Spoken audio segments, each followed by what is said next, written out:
have like lethargy. Like I just like laid in Oh. bed for like 2 hours today for no reason. Like I'm not sad. I just like in that mood, you know. And that does not. I feel like that's not. I don't want to. Like if you're feeling lazy, be lazy. Like yeah, that was fun. You know, like that doesn't work. Are we rolling? Yeah, I'm rolling now. Yeah. Oh, hell yeah. Hey, welcome to Loser Leaves Wrestling. Okay. That's how you keep the energy up. We should keep everything in that was before us announcing it. Just how, like, you want to be lazy, you can be lazy. I think that's great. Welcome to Loser Leaves Wrestling. My name is Red Jefferson. And I am Mohit Jaswell. How you doing, Red? Oh, I'm doing fair. You keep me on my toes every week. Last week you said my name. This week you're not saying my name. I'm just like not sure where it's going, but that's where this is good. As a host, I should be more consistent. That's a good point. Make sure to follow us on all our social media. We're on YouTube and Loser Leaves Wrestling, as well as Instagram Loser Leaves Wrestling. And don't forget that Twitter is slightly different. It's Loser Leaves Pod. This is so painful. This is such a painful start. No, this is great. I think people are going to be very proud of us. Mo, how you been? Real quick, how are you feeling? I'm feeling fine. You know how I feel. I just told you before we started. I'm feeling okay. I slept all day. It's just one of those whiny moods, you know. But everything's okay. How are you doing? I've been such high energy all day. I did my laundry. I went to the store and I ate a whole vegetable lasagna. I'm feeling sick. But that's part of the fun of vegetable lasagna. You get real full and don't feel well afterward. But that's not a problem. We are here talking about AEW Dynamite. Mo, how'd you like the show today? Ooh, it feels good going back to storylines. I'm so excited to be back. Yeah, like the last 3 weeks were fun, but like they were pay-per-views. They felt like they were ending many storylines, or you know, like this. There was a good progression overall for every match and every segment. I felt. I don't know. I 100% agree with you. We actually started off the night very hot. We had Cody versus Eddie Kingston. They announced this match online, and they said it was going to the top indie star, and I was not expecting this. Real hot opener. Why do we get the feeling that Eddie Kingston really wants to hurt Cody in this match? Well, it might have to do with the thumbtacks, probably. I don't know. Sure. Sure. Yeah. Oh, what were you going to say? Sorry. No. This is my favorite match of the night. It was also my favorite match that I've seen on Dynamite since we started doing this. I thought this was a bunch of fun. How do you think Eddie Kingston did his first night in? God, he was incredible. Yeah, this was my favorite match of the night as well. I was so impressed with him. I thought he came in so hot and hard. Yeah, like he was great. Yeah, I just 100%. Almost said hot and hard, and that made me feel super uncomfortable. So no, I'm writing that down. Hot and hard. God, I'm going to start taking notes of things we say for content for our Instagram. It's Loser Leaves Wrestling. You should follow it. Good stuff. But one of my favorite parts about this match, so even from the beginning, it started off with Cody in the ring, which I thought was a great way to start the night. Rather than starting off the night, you immediately see an entrance. He's already in the ring, ready to fight. We're going to find out who this secret person is immediately. And Eddie Kingston gave a great promo to start it off. One thing he said that I just loved. He said, what did he say? Why put you in the he said, put you in the ground and smile. He said, Cody, I'm going to put you in the ground and smile. And he called out Arn Anderson. I thought this was one of the best things of all night. Yeah, he's just he's a strong promo. He's great. I really hope he sticks around. I hope they sign him and everything. Can I go on a little soapbox about why? Yeah, because Eddie Kingston is one of my favorites, if you don't mind. And I noticed it why, especially with him being in AEW, the difference between him and some like of the high flyers.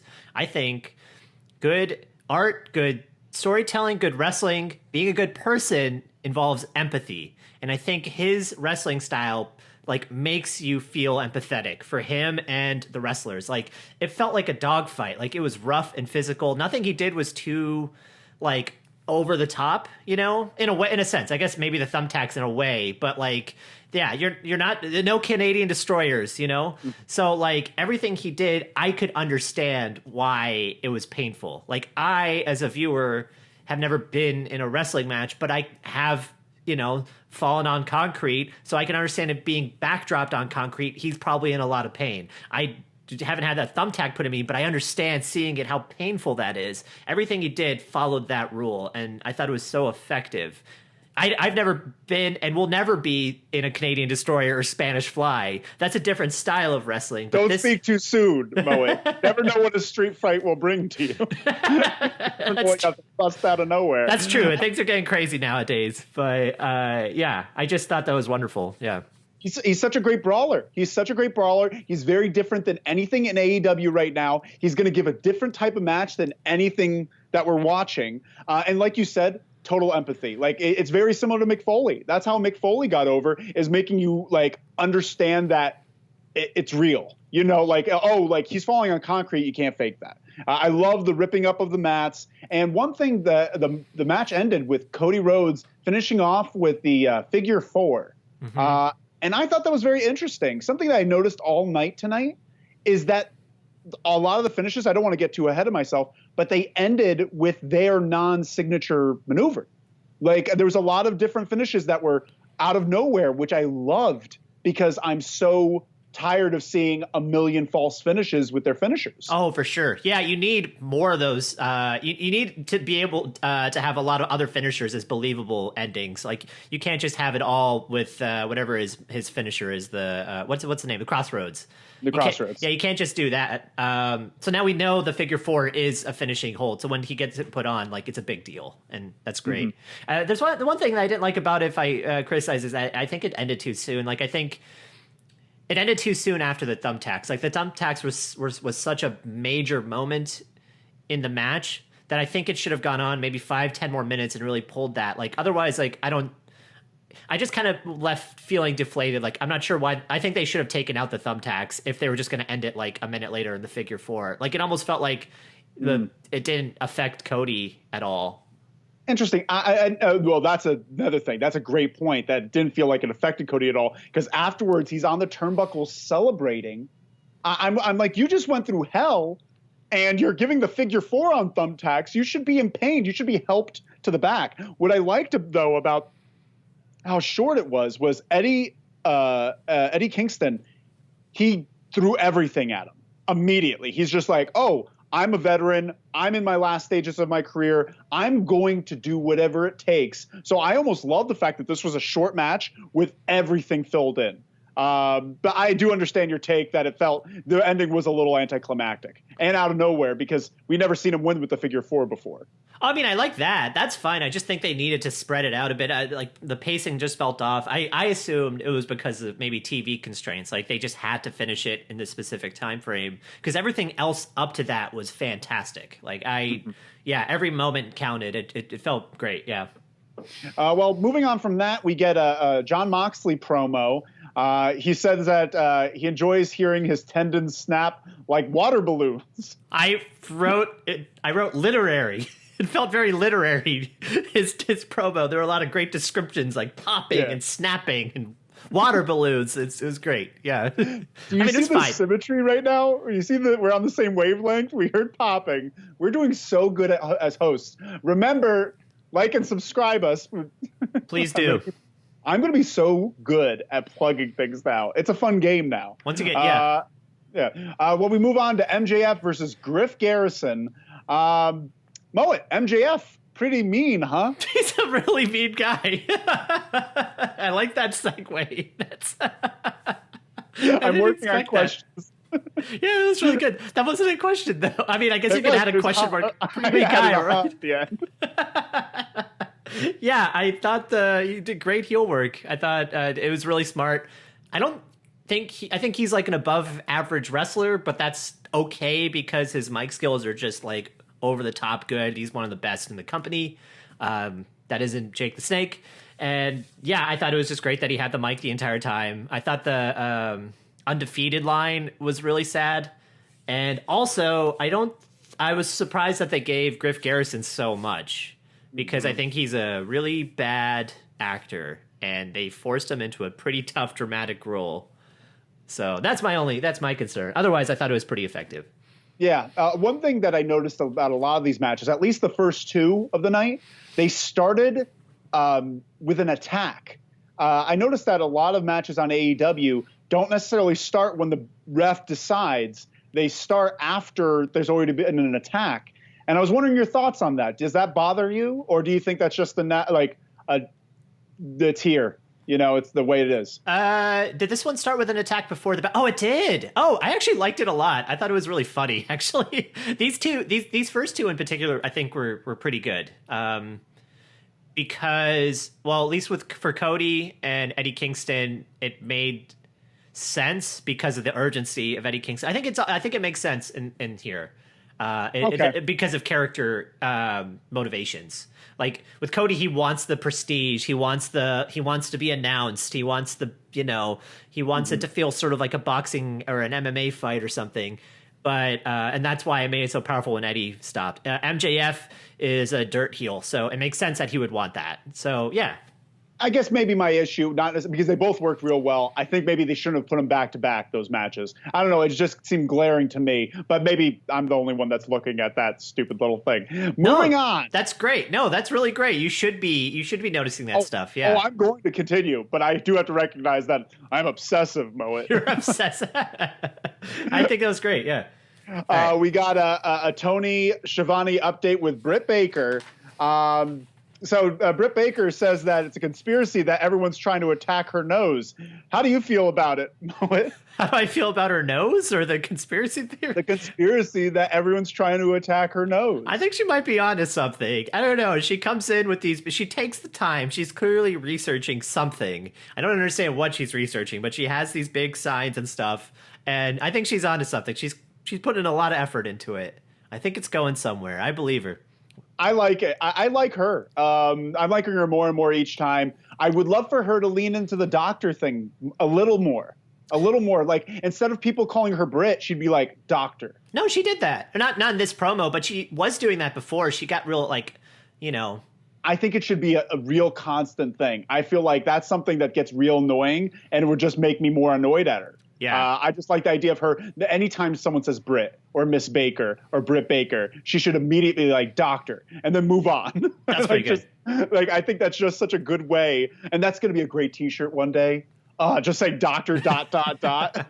Yeah. I think she's a great heel. I'm really glad they're letting her lean into it and they're giving her airtime every week. I thought it was a very funny promo too. The whole Michael Jordan thing. It was great. Yeah. Yeah. Well, moving on, we're going to Taz, Cage, Darby Allin, and Ricky Starks in a in-ring segment. I have a question, Mohit. Is there anyone less threatening than Darby Allin in a standoff? Well, if he's got a skateboard with him and he's got his face paint on and it says nefarious things on it and he took the time to spray paint the skateboard with the guy's face, there's a lot of things happening there, Brad. Let's get ahead of ourselves. Come on, Darby Allin. Yeah. What did you think of that? What did you think of it? You're pushing my buttons tonight, Red. You're pushing my buttons with this Darby Allin thing. I'm trying to get you riled up. You said that you're kind of a little off edge. I want to just make you on it. He's a scary guy. He's a scary, spooky emo kid. Cage did better. Cage did a lot better. He was staring at the camera. He was pointing. He was looking angry. It was good. Yeah, he did better. He's been honing his acting skills behind Taz. One thing that I just noticed, Taz kept saying, shut the music, which I thought was hysterical. I thought that he's trying to say cut the music and shut up. He just says, shut the music. The music, yeah. I like that he put over Mox and his legit armbar he kept saying. I thought that was nice. Yeah. Yeah. Well, one thing that I've noticed about these in-ring confrontations, at least since COVID happened, they're on that rampway and they're staring into the ring. There's a little bit of an illusion where you think they're farther away, but they're less than a car length. They're 8-10 feet away. So them running away isn't as believable anymore. And it feels a little, it feels phony to me that they're running away 10 feet and now they feel safe. Yeah. Yeah. I see it more as melodrama, a melodramatic moment. The person in the ring knows they could keep going after them, but they won't. They'll let them get away. Whereas before, I guess in wrestling, it would make more sense where like, you're too far, it's not worth it. I see it more of like they're doing it intentionally. So it doesn't bother me, but I guess I just like the option. I just like the ability to do both. Now you can't do the one at all. You can't just run away without being out of camera immediately. Yeah, that's true. It's just so close. Everything's so close together, which I understand. We're in different times now, so I'm not going to be too upset about it. We're moving on with the night. We've got Jericho promo. Jericho.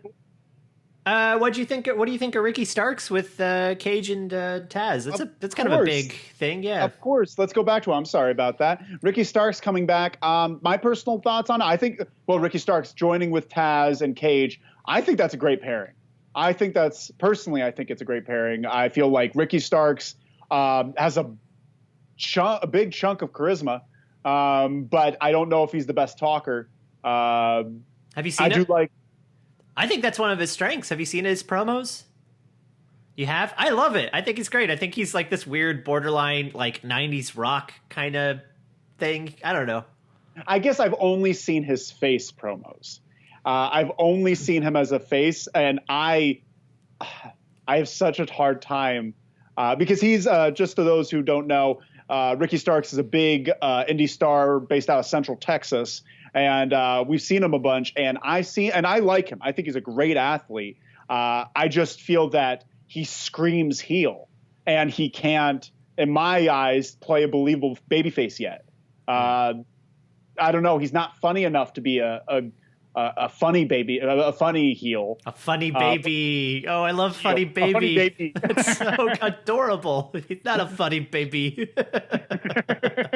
Get out of here. I know you're excited about it. How do you feel about Ricky Starks joining the Taz coalition? No, I got you. I think that makes sense to me. The way I perceive it is that he's one of those guys that you just like, how do I describe it? He's got a punchable face, right? But you just kind of love to hate him, I guess. Like he's annoying as hell. But I don't know, like I could see what he mean, like his whole like poses and stuff are so obnoxious. But he's like, oh, he's doing it again. Like it's that sort of weird, lovable quality to him. I'm not sure how to describe that. I think that's something that comes with familiarity. He was like it makes so much sense in his local area because you know him. You've seen him a bunch of times. You know his stuff. Whenever he does his stuff, you get excited. Whenever his theme music hits, what is it, Touch the Sky, you get amped because you know he's going to have a fun time coming out to the ring. But I feel like the first time he came out, people are just like you said, punch his face. But I do like the pairing with Taz. That's true. Yeah, I have seen him like perform for like 2 years now. So I have seen a lot of like major storylines from like local wrestling. So it is a little bit different for me. But that's why I know what he's capable of. I feel like he has a lot to prove, and he's got a lot, he's got a high ceiling. So, Well, we're all excited about that. I love Taz's coalition. I'm calling it Taz coalition before he does. But then we move on to a Jericho promo. Jericho's real upset about a lot of things, Mohit. He's upset about a lot of things. He wants to destroy Marco Stunt's face. He said that since Orange Cassidy destroyed his $7,000 jacket, he wants to destroy Orange Cassidy's career. Mohit, do you think that's rational? Very rational, yes. I think it makes, yeah. I mean, he's got a $7,000 jacket. Now it's orange. It should be white. It should be pristine white. And that's all there is to it, Red. What else do you need? That's the whole story. That's fair. Honestly, I never thought of it in that perspective before. But honestly, another great Jericho deal. He's just he's so gold on anything he does in AEW because he's just had so many years of doing it, winging it on his own. He's just great. He's going to be 50 soon. Or maybe he's already 50, but his birthday's coming up, I'm pretty sure. That's insane what he's like capable of doing. There's a women's tag tournament commercial that happened. Oh, there's a fly on your nose. There's a fly coming right at me. Careful. Are you going to Mr. Miyagi it? You're going to just... I wanted to. Have you ever done that? No. I can't there's a trick. If you have to go ahead of where the fly is going. Because that's where their trajectory, so you have to go ahead. That's the true karate. Yeah, it's okay. That's the first time it's happened all night. It's pretty good. That little crackle. Did you see the women's tag tournament commercial? Yeah, I did. Actually, that was right before the Jericho promo, I guess. I'm excited for it. I don't get excited for tournaments until they start. You know, like I don't know any of the tag teams yet. Like I know the few that are with the company currently, but there's a bunch of new ones. Is there a bunch of indie stars? What you talking about? What are you looking You at? know a few of the tag teams? Tell me. Because I have a reason why you don't know. Isn't Britt Baker and her tag team person in there? We don't know that. We don't know that they're a tag team. We don't know if she's going to be ready in time, if her nose. That's true. I thought I saw her in the trailer for it. You saw literally every women's performer in the trailer, and they're all single stars except for Brandy Rose and Allie. Brandy Rose. Oh, Rhodes. Yeah. They're the only tag team in the women's division. I think that's annoying. That's the only thing I'm annoyed by, because I actually think it's a really good thing they're doing it, and I'm excited for it. Because So they're just going to do almost like a Dusty Classic, where they're just pitting a bunch of singles and maybe a couple teams in there? Yeah, well, that's what I mean. I don't think there's a single team in the women. I don't know a lot of women's tag teams in general, actually, now that I'm thinking about it. There was a women's tag team just last week. There's a women's tag team match that I thought we said was pretty good, but I can't remember. Should I go back in my notes? Yeah, go for it. Yeah, because I don't think I think there are tag team matches, but there aren't tag teams. If that makes sense, it's two single stars paired together. That makes sense. And then Oh no, I'm thinking of Nyla Rose squashing those two. Yeah, they could be a tag team, I guess. Yeah, Paige and King. Paige, yeah. That's the team I was talking about. There you go. Lord. No, I'm excited about it because I think there's a lot of potential to. Like, there aren't any stories in the women's division, so there's a lot of potential to start little conflicts and things that could grow it in a very quick period. That's what I assume they're doing. So even though I'm annoyed that they're doing a tag team division when there's no division, I think there's a lot to do for it. I had to let Atticus out. There you go. Yeah, that's the show's cat, Atticus. The show's you can follow Atticus at Atticus. Loser leaves Atticus at YouTube. Now we're moving on to the Young Bucks versus Butcher and Blade. Young Bucks get the win here. Before we get into the match, Mohit, does Butcher and the Blade need to be actual butchers? Do they need to be in the kitchen with aprons? So that's funny because JR just completely killed the angle. I don't know if you noticed that. They show him, it's like, they're butchers. Get it? What a piece of crap. What a dickhead. Like, just follow along, man. Like, I don't know. But what do you feel about that? Do you like the fact that they're playing up actual butchers? Like, I think after months of being dominatrix, like baby doms, leather daddies. No, they were also butchers in that period too, which made it even more confusing. There was one scenario, or a backstage segment, where they were like in butcher outfits, and then Allie shows up as the bunny, and then I think they like snap their fingers or something. It's like, it's time to go to work, or time to. I guess they're at work. They're like, time to go wrestle, and then they like become their fetish hangout party outfits. So that was even more ridiculous. I don't know. I don't understand their names. I don't know them pre AEW. I don't know why they're called those things. So I guess by default they have to be, butchers because that's their name. You can't have a guy named Doink the Clown be a pharmacist. He's got to be a clown. Why not, Mohit? That's the issue. Is we're pigeonholing Doink the Clown because Doink could be the WWE champion. There's one thing that there's one reason why I'm okay with them being butchers. Oh God, the fly. Okay. It landed on my wine. I'm furious. You look. I saw fire in your eyes for a second there. There's one thing that I think makes it all work out was they used meat as a weapon, and I thought that was the best part of the match, and I wanted more meat fighting, and that's why I'm okay with the butcher name, or rather than being butchers. Yeah, I guess not to dive too much into their gimmick because I don't know if they warrant this much time yet. No. But I feel like if they're going to be anything, I like the idea of them being guys at a bar that are going to fight you. They're the bar flies, or or they lean into the AEW specific world where you're kind of like a quarter turn something. Let them be vegan bakers. Let them be these tattooed up, white linen, vegan bakers, and they love being in the kitchen. They love it so much, but when they're in the ring, wait, so they're like, so is the name Butcher like a ironic name now if they're vegan bakers? No, it's just you could say that. You could say that. JR said last week that they look like vegan bakers, and I could not get that out of my head. I thought that would make them so much more interesting. Just having them be like real sweet guys outside the ring. They're very earth conscious, but in the ring, but also cooks. You know what I thought of when you just said vegan bakers? And you know what I just realized the Butcher looks like? He's like 2 degrees away from looking like the Swedish Chef. Oh, sure. I didn't even think of that. Of course. He's a jacked up Swedish chef. Yeah. They put a chef's hat on him, and they'll call him and put Blade in a beaker outfit. He's like pro wrestling beaker. He's just like buff. Like sure. He just has to, yeah. There's so much. I just feel like they're in this weird gimmick purgatory where I don't know what they are, what they do. I love their look, and that's about it. Yeah. But Swedish Chef pro wrestlers, it's making me like them a lot more now. I'm starting to come around. I'm going to write this on the list. What? Yeah.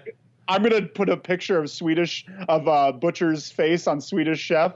That's going to be some Instagram content at Loser Leaves Wrestling. There you go. Chef. Great job. But something I liked about the match, and I was curious about your take on it, starting any Falls Count Anywhere match in a different location. I thought that was a really cool idea, and they have this set location, right? They have the Jacksonville Jaguars Stadium, right? Yeah. Where they have free reign over. I would love for them to utilize that more often. I feel like that's such a, like, for instance, I feel they should make that into a big, lack of a better term, Muppets Theater. Like when they went to the bar and JR's like, where's Hangman Page? Or Excalibur said that. Hangman Page should be at that bar anytime someone walks by that bar, and he's always drinking. Like, why? Let's make it a world. You have these facilities. Let's have people have their fun little gimmicks just around. Let's world build here. I loved how it started off, though, and I would like more of that. How did you feel about the match overall? That's super fun. There's a lot to digest from what you just said. Because I like that. I think that's super fun to have them in the background. Usually when you see that, they're like out of character, like they're just kind of walking around. But to make them stay in character the whole time, like he's drinking Hangman Page and stuff, that'd be so fun. I love that it started in the kitchen. I wish it kind of just stayed in the kitchen the whole time because I thought it was such a unique setting, and it was just like it gave this kind of claustrophobic vibe to it that when they went out to the parking lot or whatever that area was, I just thought it like lost a lot. It just became a more standard brawl where I find is pretty boring, or just like fine, like it's just kind of like popcorn wrestling. Like I still enjoy it, but it's not doing a lot for me. I honestly would love the idea of them staying in the kitchen, but as long as they don't go to the ring. I'm like, you are always in the ring. You're always doing stuff in the ring. You have this huge, immense stadium with several kitchen facilities, several box seats, different rooms, clubhouses, locker rooms. Let's use them. Let's have them be weird worlds. Let's decorate them, for Christ's sakes. No one's going to be playing there. Yeah. They're starting to do it. I think they're doing it the right amount, though, like without oversaturating. Like the Stadium Stampede match, and they did like the Inner Circle and the Elite did another one before that. I think they're slowly peppering it in, and I think that's good. I don't want to overdo it yet, but I do agree. I want them to continue for sure. Okay. Well, we're on the same page there. Now we move on to one of the funniest backstage segments I've ever seen in my life. We have Jake the Snake and Lance Archer. Lance Archer just drags the interviewer into a locker room and dismantles a bunch of small people. And while Jake silently mutters over... I have a question, Mohit. Did you hear a word anyone said? No, but I loved it. I didn't need to hear what he said. I liked that I liked the tone. I liked how calm he was. It didn't matter because what he was doing was so violent. Like it felt violent. Like when he throws him up in the air, that was beautiful. Beautiful. The only thing oh yeah, what'd you think? Sorry. I just want to apologize to you. After my weeks of Lance Hoyt bashing, I've come to the Murder Hawk. What a cool gimmick of him especially last week bringing out who'd he bring out? Sonny Kiss? Sonny Kiss against Joey Janela.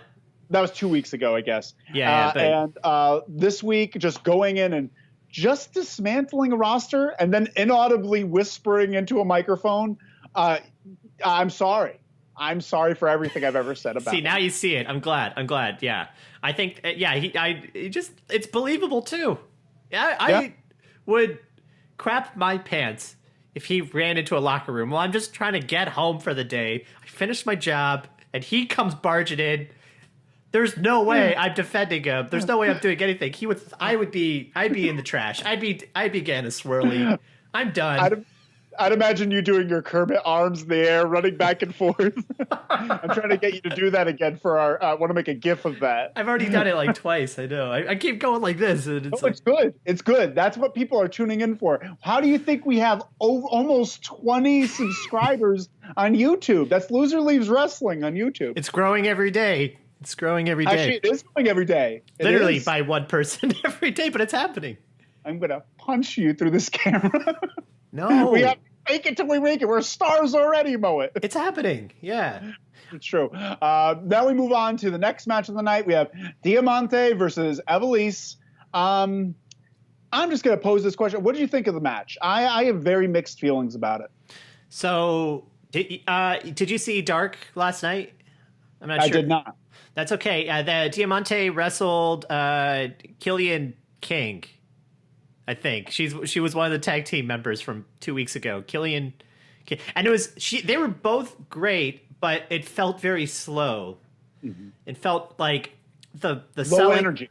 Yeah, something the pace was just off. Like the punches felt believable, but the pacing was off. This felt different to me, where it felt slow, but I thought the acting and the selling was all like top notch for them. It felt like a brawl to me. Like it felt good and believable. Yeah. I kind of feel like there was two halves to the match. I feel like the first half was a little bit low energy and like you mentioned about the match yesterday, kind of rough timing on a lot of things, but I felt it picked up in the end and Diamante looked good. Do you see her as like someone that could be going for the title eventually or they're in the near future? Or do you think of her as like almost like a second tier women's division for a while? Yeah, I'm not really sure. That's why I brought up the first, the Dark match, because like it seemed like the chemistry was off with Killian, but with Ivelisse, it seemed like it seems like Diamante needs a partner that can like match her specific style, which is sort of, I don't want to say slow. It's just the best description I could think of, but like this sort of specific pace and like rough edge style. And if she could find that, I think it works. So I can't really I can't really see where she's going to end up on the roster yet. I need to see her in more matches first. That's fair. Moving on to Allin Angels or number 5 versus Hangman Page. Before I get to the match, do the announcers ever know when they're going to go to a commercial break? I mean, have you noticed that like they're almost always, they're like, oh, we're going to go to commercial break and we're going to be on commercial break in 3, 2, 1. It almost seems they're never terribly sure. Like their earpiece is like, we're going to commercial break. And they're like, they send a commercial. They're like, oh, in 5 seconds. and they're like, oh yeah, we got to keep talking for another 5 seconds. But the hashtag is there. Make sure to do the hashtag. Do you notice these little, is it just me or do you notice these little production snafus? No, I notice it. I find it super annoying. They used to be so much worse when they started. That to the point where I'm just happy they've gotten better at it. So I don't notice it as much, but it is annoying. I assume it's because like the TNT the TV channel actually has commercials, and they like sometimes do picture in picture, but then they also upload to Fight TV, the app, where you can just watch the whole thing without commercials. So my guess is it's messing with that. Like they don't know when they're allowed to talk again, because sometimes they keep commenting on the Fight TV app version. So you think they're paying attention to two different broadcasts at the same time? That's my guess. My guess is they don't know when they're allowed to, like they need to stop and have a buffer break for the actual TNT commercials, but they don't know when to start up again, and they don't know. Yeah. I think it's just weird timing issues they're figuring out, but that's fair. I find it annoying. Okay. I just wanted to see if I was the only one that are noticing these, and we're probably being a little nitpicky. They're doing fine, and I'm very excited for their product. Let's talk about the match. Hangman Page, I feel, is getting better and better, or at least I'm caring more about him each week. One thing he did in there, he said, "Hold still, buddy." Yeah, I wrote that down too. For a chop. What are your thoughts on that? I thought that was really funny, because I think wait 1 sec. You just went into picture in picture here. What does that mean? I don't know. Oh, I got a phone call, and now what is with Mac? Just putting up it's disrupting me. Oh my God, this is so unprofessional. We're doing great. Okay, it went away. I didn't choose this, Mohit. This Mac lifestyle. Society did. No, but one of who Hangman Page reminds me of, and who I think he could be one day. Right now, he reminds me of a Silas Young. Do you know Silas Young? I do know Silas Young, yeah. Yeah, kind of like an everyday, a guy that's at your neighborhood bar. And like him saying like hold still, buddy, and then going for the chop, reminded me of a Bubba Ray. I feel like if he leans into that comfort, because he's slowly getting more comfortable. He's slowly but surely getting more comfortable. He's able to say stuff like that, and I want him to be more auditory like that. Talk like a guy at a bar. Talk like Bubba Ray would, where he's just like calling your shit out, or just like being like, what are you doing? Like, just like hit him, slap him. I thought that's a real good direction for him to go. One thing that he has to do is learn how to drink a dang beer, and like he drinks it like he's sipping. He's sipping the beer. He's getting there. He's getting there. I think, yeah, I agree. I think he's one of my favorites from a character standpoint so far. I think he's built his character up really well in each match. He's just getting a little bit better and a little bit better with that. I'm excited to see where he goes with that. What do you think of the ending? Slow and steady. I forget, what move did he finish off with? He finished off with a powerbomb, a pop-up powerbomb. Mm-hmm. And again, another finish that's not his regular finish. We didn't see the buckshot lariat, which I'm glad about. Like as I mentioned before, there's a lot of that in here. Then we moved on. Are you talking about the Brody Lee offer? Yeah, mostly that. Yeah. And then the whole shenanigans. Yeah. Yeah. So I thought there's a lot in there. There was an awful lot in there. I like Brody Lee is someone that I was unsure of in that character, and still am a little bit, but he's getting more confident, which is nice. I don't think he knows exactly what that character is just yet. The FTR beer cooler thing, where they brought that out, I don't know. I feel there's a lot of people doing the beer thing right now, and I feel like FTR is stepping on a few hands by doing the beer thing. I think beer thing should just be a Hangman Page deal. Well, so there's a lot to unpack there, but that's a reoccurring storyline from the last couple weeks, where they're bringing out beer and they're handing each other beer. That's what they were trying to do, huh? Yeah, that's what I think. Yeah, I actually thought that segment was amazing, and I agree with you as well about Brody Lee, because I'm glad he went from a Vince McMahon parody to what he is now, and that I'm just so glad he moved on from that junk. Because that was bad. Yeah, definitely. That Vince McMahon stuff was bad. It was embarrassing. It was like TNA or something. It just was no good. It was TNA. It was like, older TNA. They're getting a little bit better, but they're still junk in my opinion. But come off it. I mean, they're getting better. They're getting better. Stop hurting their feelings. Stop hurting. Impact Wrestling 2002. Follow us on Instagram. They're a big fan of it. Impact they do. 2002. So please, let's not trash they're liking our stuff. Yeah, you're right. I'm just being bitter. I don't know why. I'm watching a lot of Impact No, nowadays because it's anniversary.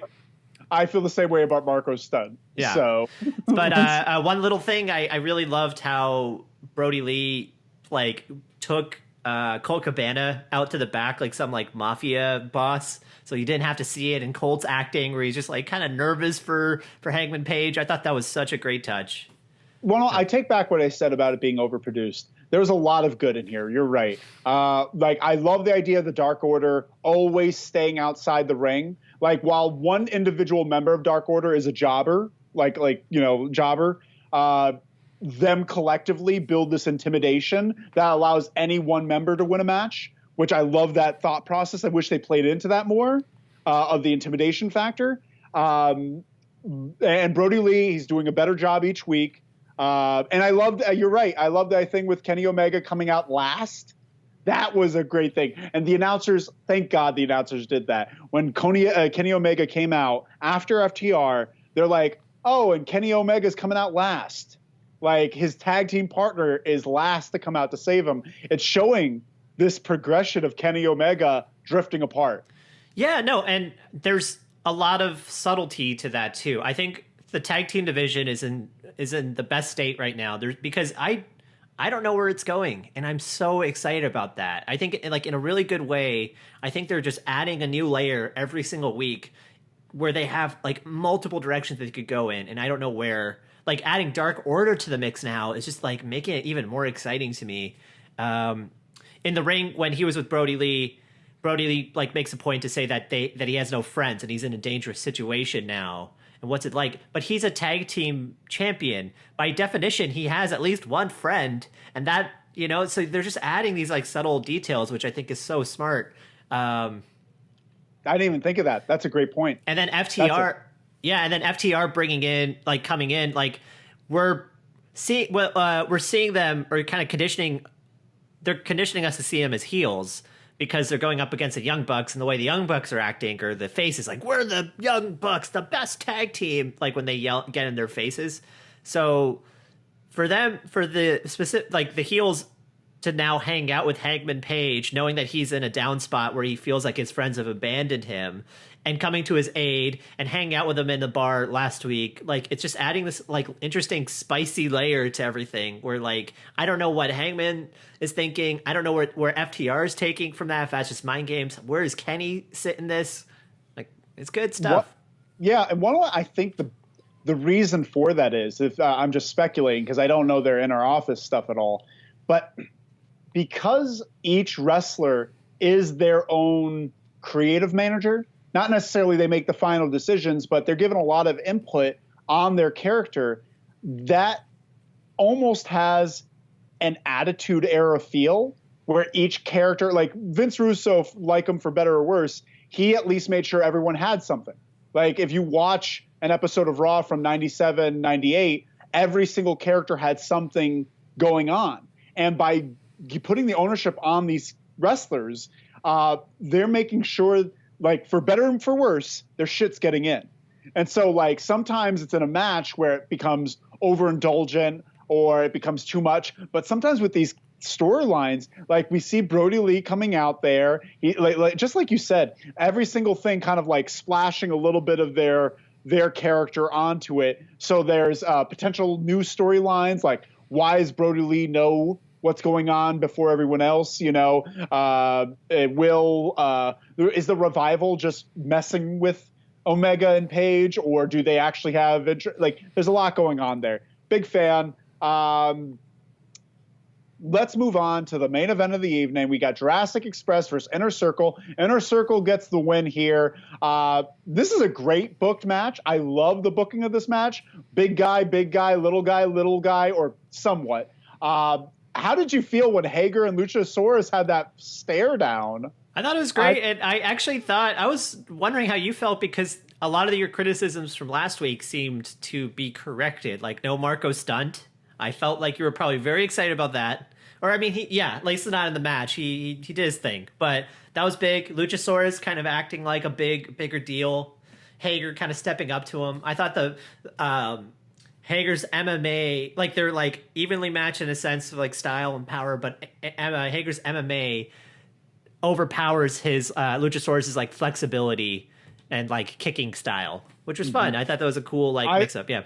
I 100% agree. And you asked how I feel? Yeah. Vindicated. Absolutely vindicated. That's the way to go. And the finish of this match, after Inner Circle has won, we see Serpentigo come out with the save. He's, I guess, he's on AEW Dark a lot, or somewhat. The character. It's Serpentico, like one word. I feel like you added like a sir, like he's like a British, whatever, squire or whatever. I pronounce things the same way JR did in 2000. Rikishi. Rikishi. Yeah, it's Rick is his first name. Rikishi, Tajiri. That's how I pronounce things. I'm sorry, Mohit. That offends you. Yeah. It goes on Serpentico. And just a quick thing on Sammy Guevara. We all know that he came out in the speaking out movement. There's some, not allegations. He said something inappropriate, very inappropriate on a podcast about Sasha Banks, and he got called out on it. And they took him off TV for a few weeks. I think it's a little too soon. Mohit, your thoughts on that? Yeah, I mean, I wasn't expecting to see him tonight. I still think he needed a little bit more time. Like I think I felt like I needed like receipts. I needed to see proof that he's actually working on himself and changing. And I just didn't expect he'd come back. I thought it would be at least another month or so. So I just didn't have. I don't know. It felt weird to me. I'm not sure why they did that. And what you said, like, do more work. He specifically said he was going to be doing some counseling therapy after this. And, it's been like 2-3 weeks. And let me tell you from experience, therapy doesn't work that fast. But that being said, he's back either way, for better or for worse. He came back in the weirdest way possible. I think this was honestly just a stupid idea. Him coming out as Serpentico, coming out as a character rather than just maybe a hooded character or with a black mask on, which makes more sense to me because then you're like, oh, who's under the hood? Coming out as Serpentico, I'm like, are they bringing up Serpentico into this group? Yeah, it's sort of a reference to when Jericho did it a year ago. He dressed up as Pentagon Jr. and then attacked, I think, Kenny Omega, and then he took off the mask. That made sense. Because he was doing that consistently at that point in New Japan. Yeah. But this doesn't make sense. It puts more attention on Serpentico to me of just like, what happened to that guy? I feel bad for him. Was he always? Because they're using him as a gimmick to just like be an unknown masked wrestler, like almost like Suicide from TNA. What did he do? It was this character they made for a video game, for their video game that ended up just being whoever they had available to put underneath the mask. Oh, so, no way. Yeah, and it wasn't a good thing. I didn't like it. Some people may have. I don't know. He was around for a while. But a lot of people appeared underneath that. And it just felt like a lessening of a Serpentico. And also something to bring up, Mohit, and I've talked about it every single week since we started this podcast. Isaiah Cassidy, Orange Cassidy, right? Oh, God. Yeah. And what was the one last week that I said? There was it was just another issue of double branding. So it's the Cassidys, then FTW and FTR. FTW, FTR, Serpentico, and Pentagon Jr. I'm so sorry, but you have two luchadors with Pentago or Pentagon in the name, and I'm sorry, Serpentico does not need to be there. That's kind of a stretch. I feel like that one is a little bit of a stretch compared to the other two. Stretch, Serpentico and Pentagon Jr. But I can see it's as similar words. It would fit in perfectly in like a Mad Libs like word teaser. Is that a thing? A word teaser, brain teaser? Brain teaser. where you say words very quickly. What's that called? Speed talking. Yeah, some sort of speed talking. I don't know. Get to know your activity. It's Pentagon and Pentagon. That's a I don't tough thing know. to say. I agree with that. I just feel like there's too many instances of over branding and not over branding, but diluting brands by having multiple people with the same deal. WWE will take away your first name if it's similar to another person's first name. Mm-hmm. You know, they have no hesitation about that because it makes sense. You shouldn't. I agree with that entirely. You shouldn't have, for the most part, two Chris's on the same brand. You shouldn't have. They should look and sound different, all of them. Otherwise, why do you have them? You already have one. Yeah. You know, like I feel like Pentagon Jr. and Serpentico are not the same person, but they're two luchadors with Penta something in their name. You know, I feel like that's too much. I guess so. Yeah, they've already been established. That's like WWE having on SmackDown a Netherlands guy named Cesare. like it's just they're slightly different. They're different names. They're different names. I'm just trying to think of Cesaro references, like scissors, like a scissors gimmick. Cesaro. Never mind. Is that being a Edward Cesaro hands? Cesaro hands? That's going to be made into Instagram content. There we go. But overall, I think the night was a very good night. I thought this was better than Fight for the Fallen, better than the Fight Fest. Well, I had a lot of fun tonight. Yeah, I thought it was great. It just felt good to get back into storylines again, to start pushing things. The first half of this show was, I think, so fun. Like every segment just was fantastic. So, in particular, the whole show was great. But yeah. Do you got any woos and whats for the evening? What's your big highlight of the night? The big woo of the night is Eddie Kingston. My man, he was fantastic. Yeah. I agree 100%. You could say so much about that, but we already have. Yeah, I hope they sign him. 100%. Definitely my woo of the night as well. It was, in all honesty, I love that match. I think that my woo of the night is that match, and including Eddie Kingston's promo beforehand, which I thought was just, he's such a breath of fresh air. And in all honesty, not to get too far off the woos and whats right now, but he used to manage Tito and Ortiz. He should go back to it. I am going to make a bold stance. They don't belong in Inner Circle. I feel like they have a totally different energy than Inner Circle, where I'm just like, you guys wouldn't listen to a guy like Jericho. You guys are too fucking hard to listen to a piece of shit like Jericho. Like, I feel like you would beat the shit out of him the moment he starts talking. Both of those guys, I would like easily seem like they would, again, beat someone up, beat Chris Jericho in high school. That's interesting because I've gotten used to them in this setting, so I see it. But I also agree. I think when they started, it was necessary for them to be an Inner Circle and like for people to rally around Chris Jericho and like to build these factions and build up a lot of people very quickly, which I think they did a good job of. And I think what the women's tag team tournament is probably going to do too. But yeah, at this point, I think they're ready to move on. I think it'd be okay to sort of break them up. Bring Eddie Kingston over as like a third person manager type, and want to know who you move into the Inner Circle? Who's that? Private Party.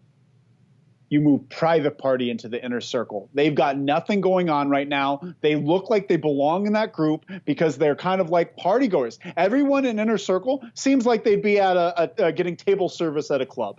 That's true. You know? Yeah. And so like they should keep that. Private Party, it's in their name. Have them be the tag team of the group. And then you have all the other characters. Move Tito and Ortiz out of there because they're too serious for that gimmick. Mm-hmm. They're too serious. They are very authentic. Even though Ortiz likes to get wacky with his selling, I feel that that would be a good replacement and a better fit for Inner Circle. That's pretty interesting. I like that. Yeah. That's really good. What do you think? What's your what of the night? Oh, geez. My what of the night? Lord, I guess it would be. And there's not a lot of what's of the night. honestly, this was a pretty great night. I'd say my biggest what of the night is, man, Griff Garrison. That's what I was going to say. That poor kid. That poor soul. He's getting two once. He does not deserve this. You say poor soul. I say great us. Great us, yeah. We got a mind We meld. realized the piece of shit of the night. And it was that guy. No, he seems like a nice guy. Yeah, that's what I mean. Just had an off night. He didn't fit with the storyline. He didn't fit with what they were trying to do. He got too much offense for someone who's not coming back. Yeah, they shouldn't have a commercial break during that match. They should not have had a commercial break. That should have been a 4-minute match tops. That's all it needed. It just needed to be a squash. Yeah, get it out of the way. Stop bringing him back. And I understand let him getting a little bit in. You could let him get a little bit in. There have been 4-minute matches that Rey Mysterio has done where he got his shit in.